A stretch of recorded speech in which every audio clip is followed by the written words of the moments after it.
Hello everybody and welcome to another Transformers third-party review. In today's video, thanks to the guys at TF Direct, I'm taking a look at the latest offering from Toyworld. This is their TW-M07 Spaceracer for ages 15 plus. This is, of course, Cosmos.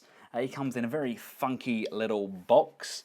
When these all fit together, they kind of make a big scene, which is kind of nice.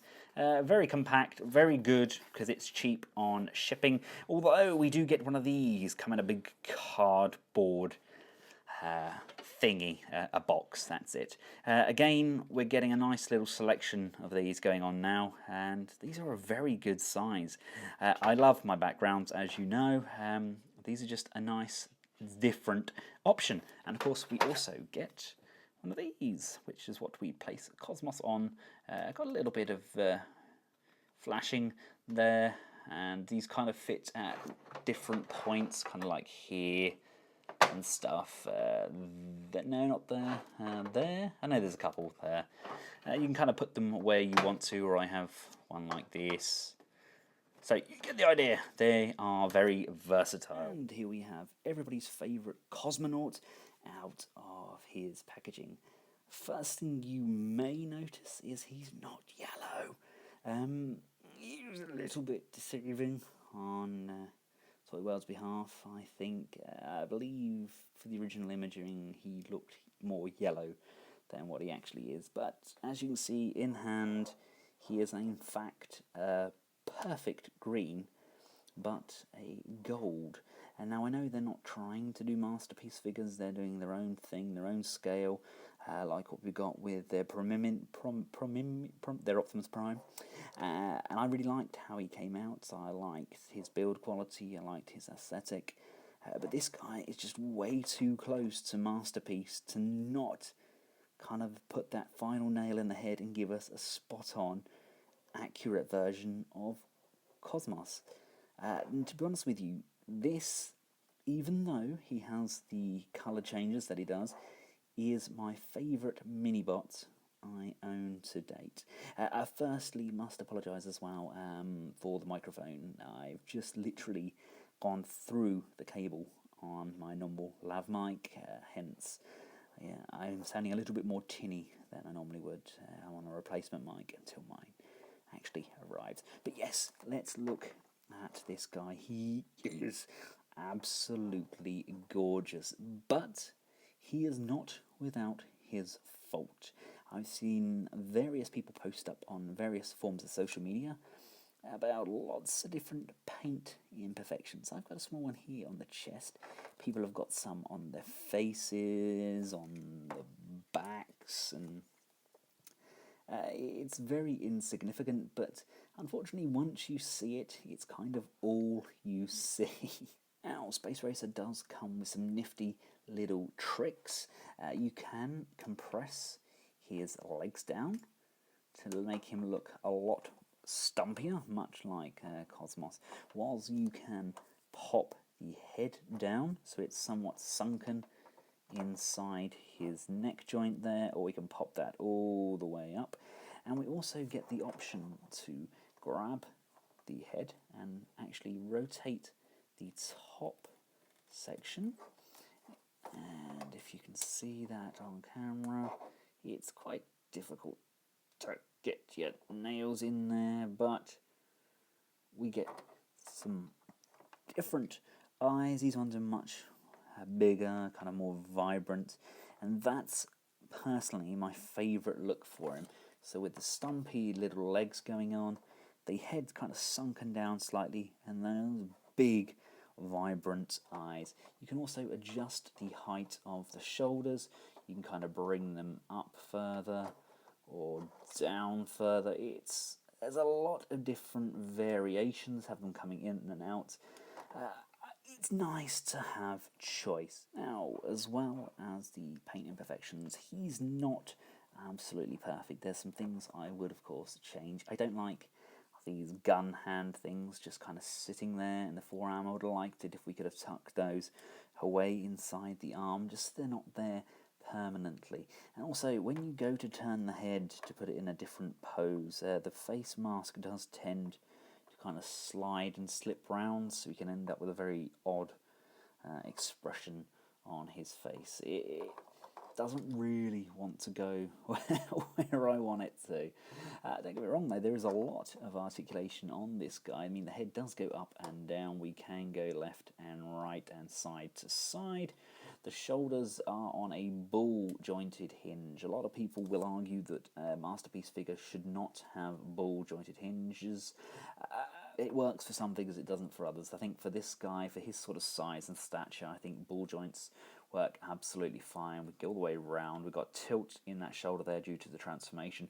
We do only have a single jointed bend at the elbow. Would like that to have come further round, but beggars cannot be choosers. The wrists can rotate.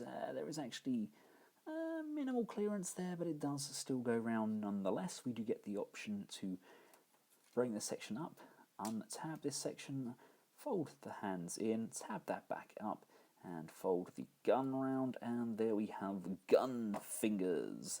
The waist can rotate. Again, a little bit of clearance issue things going on here. We can adjust the waist by bringing it further back on the torso. It's on a slider, so you can bring it forwards and backwards. We can adjust it by bringing it back slightly, get a nice kind of turn on that, and his head, oh, it does not go where I want it to go. It reminds me of Manny Faces from He-Man, kind of a cross between him and Ram Man. We do have hip skirts at the front and at the side. We can bring these legs forwards and backwards. We can go out to the side. There is an upper thigh rotation. There is a bend at the knee there. We have some swirls in this plastic. It's kind of a goldy plastic. I don't think it's anything untoward. I don't think it's anything to be worried about. If it is, please let me know, because I manhandle my toys. The feet can pivot rather nicely. Feet aren't really designed to go up and down. It's more just for that ankle pivot. But for a chunky little cosmonaut, he doesn't half look good pulling a pose. Here's a quick shot to give you an idea of his scale. I think he scales remarkably well, and he does feel very in keeping with the rest of that team, doesn't he? And here he is, squared up with Primorian. Toyworld are really starting to impress me. They're coming out with some cracking figures that may not be to everybody's taste, but they really don't cut corners and deliver a good product. Right, now let's get this little chunky monkey transformed up into his vehicle mode. First port of action is to flip open these panels, fold the fists in, fold the panel shut again, and then rotate the guns around like so. You want to collapse the arms together by just pushing that in, and you want to rotate the head 180 degrees so he is facing backwards. Rotate this arm section up like so it's sitting level, and you're meant to bring these sections down. Now it hits against the torso. The easy way around that is to just rotate the torso. You have to move it back slightly to rotate it.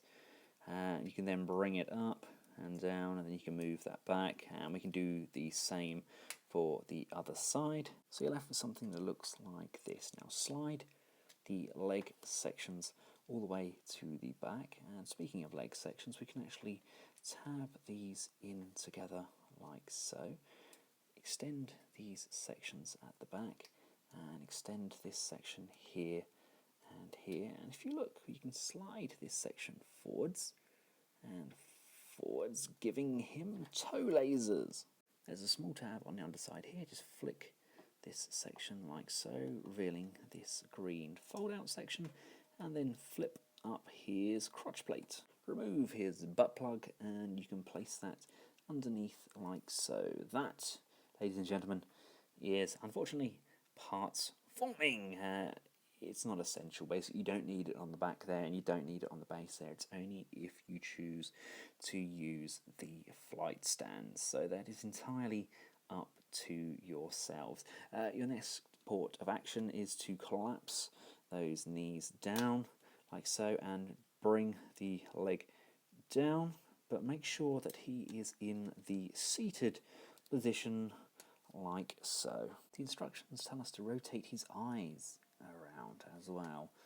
So he has these small ones present on the face. Don't ask me why. And these sections here, there's these two fold-out sections, here and here. Now, if anything was to break on this figure, I would think it would be these pieces here. They're not likely to, although mine is somewhat warped. See, there's a sprue mark on there. I can't see them breaking, but if anything was to break, it would more than likely be those. They seem more fragile than the rest of the figure, to say the least. We can then bring this section down and give that a little push. That's going to form the front of the spaceship, and then it's just a matter of going around and tidying everything up. There's a tab on the inside here that's going to line up, and that's going to just tab in, and same on this side, that's just going to tab in. Everything just pushes in and straightens up, and the result is a nigh on perfect rendition of Cosmos. We just put his little head down like so, and there we have him. Doesn't he look lovely? I think that's a very good balance between animation and toy accuracy with a nice little Toyworld twist. Here I have him balanced on the Toyworld base. This is actually the most time you're ever going to see Cosmos in the air. I think he spent about 85% of the cartoon crashing. And here he is with some more of his Autobot colleagues in their vehicle modes. It's a very good scale. So there we have it, Spaceracer. To summarise, Toyworld have delivered a very nice, solid rendition of Cosmos.